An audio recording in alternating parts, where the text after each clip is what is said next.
Salut la compagnie, c'est Jules Melon et aujourd'hui dans un pour ciné critique, à la sortie du cinéma ou presque, dans la Melon Mobile, je vais vous parler d'un film français qui sort ce mercredi en salle et non pas l'amour ouf. J'attends un petit peu pour le voir celui-ci, mais avant je voulais mettre en avant le nouveau long métrage d'Alain Guiraudy intitulé Miséricorde du monsieur, j'avais déjà évoqué sur la chaîne il y a quelques jours à peine, L'inconnu du lac, son plus connu, mais j'avais vu son précédent Viens je t'emmène, en rattrapage, mais je l'avais évoqué lors d'un live de fin d'année 2022, je crois. Et entre-temps, j'en ai vu d'autres, notamment Rester vertical, Le roi de l'évasion, ou son moyen métrage extraordinaire, Ce vieux rêve qui bouge. Je suis donc bien, on va dire, en contact avec l'univers d'un cinéaste qui dévoile certaines thématiques récurrentes, même si ici il va peut-être un petit peu ailleurs, tout en étant toujours lui-même. Et au casting, nous retrouvons dans le rôle principal, alors comme souvent dans son cinéma, un acteur qu'on ne voit pas forcément beaucoup ailleurs. Je ne sais pas si c'est son premier rôle important, mais en tout cas je ne l'avais jamais vu avant. Félix Kizil, qui a tout un physique très intéressant. Par contre, en plus connu, nous avons Catherine Fro, qui interprète la dame veuve là, qui va accueillir ce jeune homme chez elle. On reconnaîtra aussi, peut-être, alors physiquement moins, mais on le connaît lui, Jean-Baptiste Durand, qui est réalisateur, notamment de Chien de Nacasse. Et alors, des têtes que j'avais vues ailleurs, mais peut-être pas dans des rôles importants au cinéma, Jacques Develay, qui interprète l'abbé, le curé, le prêtre, et David Ayala, voilà, qui joue le voisin pote local, là. Et nous sommes ici en présence, alors, c'est estampillé comédie dramatique, si on veut, mais aussi une sorte de polar rural, un peu étrange, avec une forme de huis clos aussi, à la fois mental et spatial, comme Alain Guiraudy sait le faire. Alors, le précédent, c'était dans la ville. Là, on revient, on va dire, dans un contexte plus bucolique, comme il avait pu faire, notamment dans Rester vertical. Et alors, synopsis, tel qu'il est sous mes yeux, là, on va suivre l'histoire de Jérémy, donc, doit avoir la trentaine, hein, à vue de pif, qui revient à Saint-Martial, un village de l'Aveyron, pardon, près de Millau, pour l'enterrement de son ancien patron. On a compris que c'était un apprenti boulanger qui depuis travaille plutôt dans la boulangerie industrielle. Et là, hop, retour à la terre. Son ancien patron est décédé. Donc, tout simplement, il vient lui rendre hommage, tout ça. Revoir la dame qu'il connaît bien, hein, Martine, qui est donc l'épouse de ce patron. L'apprenti a dû passer quelques temps avec elle. Et on sent qu'il a été ami aussi, Jérémy, avec le fils donc de son patron et de Martine, Vincent. Amitié compliquée peut-être entre les deux jeunes hommes, mais bon, ça reste un mystère que je développerai un peu plus tard dans la vidéo. Et un beau jour, il va y avoir une disparition étonnante, une enquête. Les gendarmes vont débarquer notamment dans la deuxième partie. La famille va s'inquiéter. Alors je ne dis pas de qui et de quoi et encore, mais il va y avoir une zone spoiler. Autant en savoir le moins possible, même si c'est pas le plus important ici de ne rien savoir. Mais comme il joue sur les mystères, un peu, Guiraudy, il détourne même les codes un petit peu là de ce genre de film noir polar. Eh bien, on va surtout se concentrer sur l'évolution du personnage Jérémy. Il est revenu, là, il va peut-être le regretter. Ou pas. Parce que c'est un film, évidemment, qui fait intervenir la religion, parce qu'il y a un abbé parmi les personnages principaux, le titre c'est Miséricorde. Mais il fait surtout intervenir, comme toujours chez Guiraudy, l'amour et le désir. Et un désir qui peut être multiple, sans frontières, sans limites. Parce qu'avec Alain Guiraudy, l'amour peut être total. Et contre tout stéréotype. Et il ose montrer des choses, des corps, des gens qui s'aiment qu'on ne voit pas d'habitude au cinéma. Et c'est ça sa grande force. Je ne parle pas forcément que de l'homosexualité, qui est très inhérente dans son travail, puisque lui-même se revendique. Il l'a avoué, il le dit ouvertement, il est homosexuel. Mais même au-delà de ça, des relations qu'on n'imaginerait même pas entre deux personnes, loin des stéréotypes du glamour absolu. Et c'est pour ça que souvent il joue avec les corps. Avec même des scènes un petit peu olé olé de temps en temps. Moins ici, même si on a une qui est très intéressante. Et c'est un film que j'attendais beaucoup parce que les premiers retours étaient exceptionnels. Et comme, en plus, ces derniers temps, là, les Guiraudy que j'ai vus, pratiquement tous, sauf 2 longs métrages et un court, je crois, m'ont beaucoup plu, je me suis dit, priorité dès le mercredi. Gilles Lelouch et ses amis attendront un peu. bah j'ai bien fait de le voir le premier jour, parce que là je vais le défendre, et je vais vous inviter à le voir en salle si vous l'avez près de chez vous. Parce que c'est un film qui va pas plaire à tout le monde peut-être, qui a son étrangeté, mais c'est exactement ce que j'apprécie dans cet univers-là, qui va avoir son build-up, mais une fois que vous êtes dedans, c'est un peu exquis. Et en plus, ça parle de champignons. Alors moi, ça m'amuse parce que, bon, c'est très automnal tout ça, mais il y a 2 semaines en fait, François Ozon aussi a fait un film avec des champignons qui se cueillent et tout, mais c'était beaucoup moins intéressant et moins bon surtout. Là, je ne sais pas si ce serait son meilleur film, parce que, en fait, avec Guy Roddy, il faut laisser un peu infuser, il faut revoir aussi. Par exemple, quand j'ai revu Viens, je t'emmène, là, il n'y a pas longtemps, j'ai encore plus apprécié que la fois d'avant. L'Inconnu du lac, c'est vraiment quelque chose de fort aussi, hein. Là, j'ai envie de dire qu'il tente un peu autre chose, mais on tourne toujours dans ce qu'il aime bien développer comme procédé. C'est-à-dire un cinéma qui place donc des êtres humains dans un endroit assez restreint, et où, petit à petit, on va les voir évoluer psychologiquement, mentalement, se révéler aussi à nous et aux autres. Et il y a un jeu là-dessus qui fait que on est entre, on va dire, histoire assez terre-à-terre d'un fait divers potentiel, une disparition, potentiellement criminelle, ok, rivalité, jalousie, peut-être. Mais il y a tout un décalage qui se met en place, qui est absolument jouissif ici dans ce contexte, et qui va pas forcément plaire à certaines personnes très conservatrices, pour plein de raisons, mais je trouve que ça met le doigt là où il faut, parce que non seulement ça peut être drôle et amusant, mais en fait c'est tellement vrai, c'est tellement potentiellement universel ce qui nous est proposé là, dans un cinéma qui peut paraître étrange, parce qu'on n'a pas l'habitude de voir cela. Mais en fait, nous avons donc des gens qui se désirs inaboutis, impossibles, tout ce que vous voulez, qui vont peut-être pouvoir vivre quelque chose ou pas. Il y a une forme de frustration aussi, ça se cherche, ça se trouve ou non, on ne sait pas. Dans un microcosme comme cela, où on attendait, mais alors tout sauf cela. Et ça joue donc sur les relations entre les gens, et des questionnements philosophiques qui viennent tout seuls. Tant et si bien qu'à un moment dans le film, voilà, tu réfléchis avec ce qui se passe, et tu as une conversation. Il y a 2 scènes extraordinaires dans le film, entre autres, hein, dans un confessionnal et au bord d'un précipice. J'en dis pas plus pour l'instant, je vais développer après. C'est exquis parce que tu réfléchis à des trucs, et à un moment le film, il y a des dialogues qui semblent presque surécrits sur le moment, mais c'est tellement dans le timing, dans là où ça arrive, que ça en est à la fois amusant et touchant. Il se passe un truc, il y a quelque chose qui se met en place, là où ça aurait pu être cliché, voire pathos peut-être, sur d'autres mises en place, ici, dans, on va dire, le placement du moment, et quand ça arrive, c'est une question de timing, ça touche ce qu'il faut. Et j'ai envie de saluer la performance de Félix Kizil, parce que il paye pas de mine, j'allais dire le jeune homme, je ne sais pas, c'est un gars sans âge, ça. Je sais pas quel âge il a. Je pourrais lui en donner 30 comme 40. Bon, il a fait une carrière, apparemment, la joie sur Allociné, il a fait des films, mais je ne l'ai jamais vu ailleurs. Ah, il a joué dans Le Consentement, que j'ai pas vu. Bon, la première fois que je le vois vraiment, il y a quelque chose dans son faciès qui fait que c'est un peu l'homme-enfant. C'est-à-dire qu'il revient avec des souvenirs. On le voit regarder la photo de l'homme qui est mort. Toujours la même photo, d'ailleurs, une photo récente qu'il n'avait pas vue. Parce que, voilà, il revenait moyennement pas ou pas du tout, en fait. Et tu sens des regrets, on ne sait pas, c'est presque la nostalgie de ce qu'il a vécu en tant qu'apprenti. On voit cette relation avec le fils, là. On ne sait pas trop, c'est je t'aime moi non plus, camaraderie ou rivalité, c'est particulier. Et lui, il est là. Et tu sens qu'il y a comme une sorte d'inabouti dans son existence, et là, il revient là où il a besoin d'être. Mais très vite, c'est un piège qui va se refermer sur lui en même temps. Et c'est ça qui est fort, c'est-à-dire que au fur et à mesure que les désirs s'emballent, se révèlent, créent des problèmes potentiellement, ou permettent une sorte d'apaisement, de miséricorde, de pardon, je reste vague, eh bien, on le sent bien, mais aussi enfermé. C'est le huis clos parfait. C'est-à-dire qu'il vient dans son havre de paix parce que ça va pas forcément bien dans sa vie, peut-être qu'il s'est menti à lui-même d'une manière ou d'une autre, on peut comprendre cela, et une fois qu'il arrive là, ça part quand même un peu en vrille. Et quand même bien il est bien, et c'est là où il doit être, il a envie, il reste en fait, hein, et plusieurs fois il pourrait partir, eh bien, il s'emprisonne lui-même.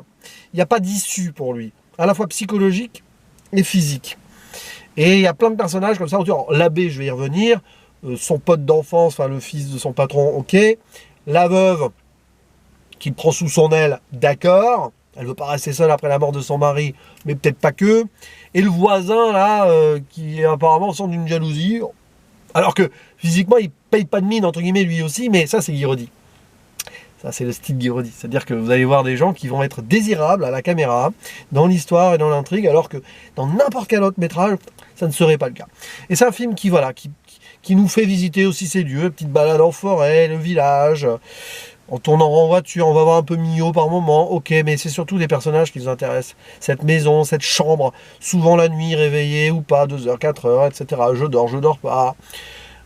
Et puis, il y a aussi le cimetière à un moment, et surtout la forêt et les champignons. Les champignons, j'ai envie de dire, méfiez-vous quand vous trouvez certains champignons, quand c'est pas la saison. Mais du coup, spoiler, parce que Jérémy, en fait, il y a la rivalité avec Vincent, le fils de son ancien patron, il va le tuer.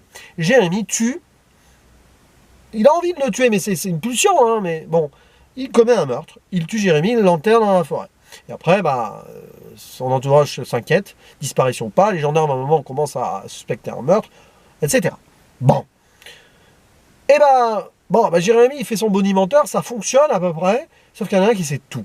C'est l'œil du village, celui qui regarde toujours. Dans la première partie, je crois que c'est autour de 40 à peu près, on va dire, premier tiers du film, un peu après le premier tiers, vers la moitié du premier tiers. Jusque-là, le curé, il est là. Mais il est toujours là, il observe, il écoute, et il sait tout. Et en effet, lui, il sait. Sans être témoin spécialement des choses, je crois qu'il est souvent dans la forêt, parce qu'il suit souvent Jérémy, vous allez comprendre pourquoi. Si vous êtes là, vous savez pourquoi. L'abbé, il sait qu'il a tué Vincent. Parce que l'abbé, il suit Jérémy parce qu'il aime Jérémy. Il le désire. Et c'est là qu'il y a ce retournement qui, si vous ne connaissez pas le cinéma de Guiraudy, waouh. Mais quand vous connaissez le cinéma de Guiraudy, ça vient naturellement. Puis il y a ce build-up qui fait que dans ces mystères, Guiraudy n'en fait pas trop de mystères, en fait. Et il y a tout un jeu là-dessus avec en filigrane. Alors c'est peut-être le seul, entre guillemets, défaut du film. C'est pas un défaut, mais tout ce qui tourne autour de Catherine Fro, qui est exceptionnelle dès qu'elle est là, mais la montée de son désir à elle, on ne sait pas trop, mais c'est intéressant. On sent qu'elle a envie de pas rester seule, ok, et puis qu'elle désire peut-être Jérémy, ok. C'est elle que Jérémy peut-être désirait son mari, oui, probablement. Tout le monde désire tout le monde d'une manière ou d'une autre. Même Vincent, donc il va être tué par Jérémy, il y a une sorte de rivalité jalousie qui fait qu'il y a une tension, peut-être, une pulsion de désir entre eux. Inassouvi, peut-être, inabouti. Comme d'ailleurs Jérémy n'a pas pu aboutir à son désir envers son patron. Et ce curé qui ne va pas pouvoir aboutir, avoir son désir aboutir à Jérémy qui n'est pas intéressé. Et Jérémy qui désire le voisin, là, je ne sais plus son nom, Walter, joué par David Ayala, mais celui-ci il n'a pas l'air intéressé. Et Vincent qui est jaloux parce que peut-être que lui-même désire ce voisin. Il y a une sorte de cercle du désir ici qui n'arrive pas à se conclure. Et c'est un film sur l'amour. C'est un amour éternel et total qui fait qu'à un moment, même quand la mort est là, il faut se poser des questions avec sa conscience. Et est-ce que l'amour du curé, qui quand même représente Dieu, va sauver Jérémy? Parce que l'abbé veut protéger Jérémy. À un moment, il y a une scène de confessionnal où il y a les rôles inversés. C'est Jérémy qui va confesser le prêtre qui lui avoue qu'il connaît l'assassin. Ça, c'est absolument extraordinaire. Vous ne verrez pas un polar comme ça. Vous n'avez jamais vu un polar de ce genre. C'est que limite, presque là, Guiraudy, il te retourne Bernanos. Il faut que je vois Sous le soleil de Satan bientôt, mais j'ai lu le bouquin Sous le soleil de Satan il n'y a pas longtemps. C'est pour ça que je dis cela. Mon journal d'un curé de campagne et tout. Il te retourne cela et il te transforme le personnage du curé pittoresque de campagne, qui est soumis lui aussi peut-être à une forme de tentation ou surtout au diable. Là, c'est même pas mentionné, c'est que pour lui, c'est le contraire, c'est l'amour. Cet amour qu'il porte envers tout le monde, qu'il porte envers Jérémy, il fait qu'il veut le protéger. Et puis, qu'est-ce qu'un crime au final? Oui. Est-ce que la prison va résoudre tout cela? Est-ce que, sous-entendu, la peine de mort ferait revenir Vincent? Bon, peine de mort non, mais même la prison pendant des années. Est-ce que ça changerait les choses? Donc il a envie d'imaginer que Jérémy, avec sa conscience, va se poser les bonnes questions. Et il s'imagine le curé ainsi ramener Jérémy avec lui, pour vivre avec lui toute sa vie, ou pas. C'est mignon, c'est touchant. Et puis il y a une scène plus tard en écho, au bord d'un précipice où Jérémy en a marre, il se sent piégé, et comme il ne peut pas sortir de cet endroit, il pense sauter dans le vide, autour du même coin. Mais le prêtre arrive et lui parle de cela. Et c'est là, on a presque une conversation cliché, presque surécrite, mais qui fonctionne super bien dans la façon où elle est mise en place, dans la mise en scène aussi, comme ça, filmée alors qu'il y a le vide devant eux. Ils sont face à leur destin. Et le curé, il a les mots justes. C'est pas du tout moral. Mais où est la morale, en fait? Peu importe la morale quand on aime, quand on est humain. Ça va au-delà de toute question de moralité. C'est ça que Guy Roddy veut mettre en place. Oubliez tout conservatisme, tout, voilà, il faut faire ci, il faut faire ça. Quand vous ressentez un désir et quand vous aimez quelqu'un, c'est pas forcément toujours possible d'aller au bout du désir. C'est comme ça, c'est la vie. Et souvent, ça nous arrive. Eh bien, essayez quand même de faire en sorte que les choses se passent bien. Et que cet amour-là, au moins, il puisse servir à quelque chose. Ici, le curé, c'est magiquement... Pourtant, ce que Jérémie a fait est terrible. Hein. Terrible. Mais ce curé, il essaye d'y croire. Il essaye d'offrir par son amour un salut, une miséricorde à Jérémie. Ça peut paraître naïf. Mais à un moment, il y a même un dialogue sur nous-mêmes, nous, coupables ou pas. Nous allons au cinéma, mais nous aussi, on peut être coupables d'accepter de voir ce qui se passe autour de nous et on fait rien. La culpabilité, elle est partout. Mais la vie, elle doit être là. On doit avancer. On doit aller au bout de nos désirs, parce que la mort viendra, de toute façon. Il y a ce moment-là, qui peut paraître drôle et bizarre, sur ce moment-là. Certaines personnes vont trouver ça ridicule, sûrement, j'en sais rien. Moi, j'ai trouvé ça très touchant. J'ai une petite... voilà, ça m'a presque pas remué les larmes, mais j'étais là en mode... Oh, voilà. Alors, bravo, monsieur Guy Roddy, pour ça. Puis bon, à la fin, Catherine Fro, finalement... À la fin, Jérémie, il est piégé. Que ce soit avec le curé dans son lit... Avec une scène où le gendarme qui se faufile chez les gens la nuit pour faire des enquêtes et les interroger pendant le sommeil ou vérifier. Ça n'a aucun sens. Ça, c'est le décalage Guy Roddy. Comme le personnage du curé pourrait être un décalage Guy Roddy, mais le gendarme, on est à la lisière de ce qui pourrait ne pas arriver dans le réel. Bah ouais, Guy Roddy, il le fait. Il y a ça. Et donc, quand il va déranger, parce que le curé, il veut tellement protéger Jérémie, que il le met dans son lit, il se met à poil. Ouais, il va vérifier, le gendarme. Je peux vérifier que vous êtes bien à poil sous votre lit? Et t'as le curé qui sort de ce lit avec une gaule. Je vous rassure, c'est une prothèse, hein, attention, hein, ça se voit. Mais ça, et donc, c'est à la fois très profane, mais c'est le désir d'un homme. Après tout, oui, c'est un homme d'église, mais bon, il joue son rôle jusqu'au bout. C'est pas un rôle pour lui, c'est le vrai désir. Et puis les morilles qui poussent sur le cadavre enterré dans la forêt, le cadavre de Vincent. Alors oui, hein, les morilles en automne, c'est pas la saison, visiblement, j'ai appris ça. Donc si vous cherchez des morilles en automne et que vous en trouvez, bah, regardez en dessous ce qu'il y a. Aussi bien, vous trouverez un cadavre et vous résoudrez un cas qui est latent depuis 10-20 ans, un corps qui a disparu depuis longtemps, j'en sais rien, mais c'est bizarre. Non, mais c'est assez fort, en fait, comme film. C'est fort, mais il va falloir le laisser infuser parce qu'il y a beaucoup de choses. Et avec la patte Guy Roddy. Je fais un spoiler. Vous voyez, j'ai un peu... Pendant la vidéo, j'ai souvent eu le regard comme ça, parce que c'est un film qui va continuer à me faire réfléchir. J'ai une vraie tendresse pour ce film. C'est à la fois drôle, c'est à la fois émouvant. C'est universel. Avec ce côté, donc, hors du temps aussi, parce que Guy Roddy, il aime bien sortir ce film. On est dans une réalité, mais on est dans la campagne. C'est-à-dire que téléphone portable, ordinateur, tout ça, vous n'avez pas. Il n'y a que le gamin, à un moment, qui joue avec son smartphone au début, puis après, pouf, pouf, on sort. On sait qu'on est dans le monde d'aujourd'hui, avec des voitures, tout ça, pas de souci. Et pouf, même les gendarmes qui passent, hein, t'as l'impression que c'est des gendarmes au mieux des années 90. Parce que niveau recherche, c'est pas terrible quand même hein, pour l'enquête. Mais paf, voilà, on est dans une chape, là, où il va se passer ce qui doit se passer. Où l'amour et le désir face à la culpabilité, face à des choses qui ne sont pas abouties. Il y a cette idée de questionner la société comme ça aussi, en mettant ces gens-là un peu à part, mais c'est la vraie vie aussi. Et que parfois, à se cloisonner, à ne pas pouvoir vivre ce qu'on veut vraiment vivre au niveau des désirs et de l'amour, ça peut créer des problèmes, hein, comme ce qui se passe là dans le nœud criminel du métrage, et ça enferme d'une certaine manière. Mais ce qui se passe dans cet enfermement, même si c'est triste, et ce qui se passe est assez violent quand même, au moins sur une scène, bah, il y a quelque chose de beau et d'universel là-dedans. Donc c'est vraiment un film rare. Mais comme chaque film de Guy Roddy, prenez-les à part, voyez-les tous. C'est toujours beau et à part. Étrange par moments. Mais c'est tellement ancré dans une forme de réel, un réel qu'on ne montre pas suffisamment. Donc voyez ce film-là, parce que c'est du cinéma, c'est du pur cinéma, fiction et tout, bien sûr, mais c'est du réel aussi. Mais c'est un réel qui va chercher au fond de nous. Et ça, c'est très précieux. N'hésitez pas à dire en commentaire ce que vous pensez de Miséricorde, des autres films de Guy Roddy aussi si vous en avez vu d'autres. Si vous voulez le croiser, celui-ci, avec d'autres de ses œuvres, bien sûr, vous avez le droit. et on en discute, et on va le voir en salle, c'est important. Même si j'ai peur qu'il soit moins diffusé, forcément, que l'amour ouf, que j'ai prévu de voir, attention, mais je vais pas me presser. Voilà, j'attends les vacances, là, c'est-à-dire la fin de la semaine, tranquille, parce que 2h40, hein. Là, franchement, priorité à un film comme cela qui a besoin de votre soutien au cinéma. Allez, à vous la parole et je vous dis à la prochaine, ciao.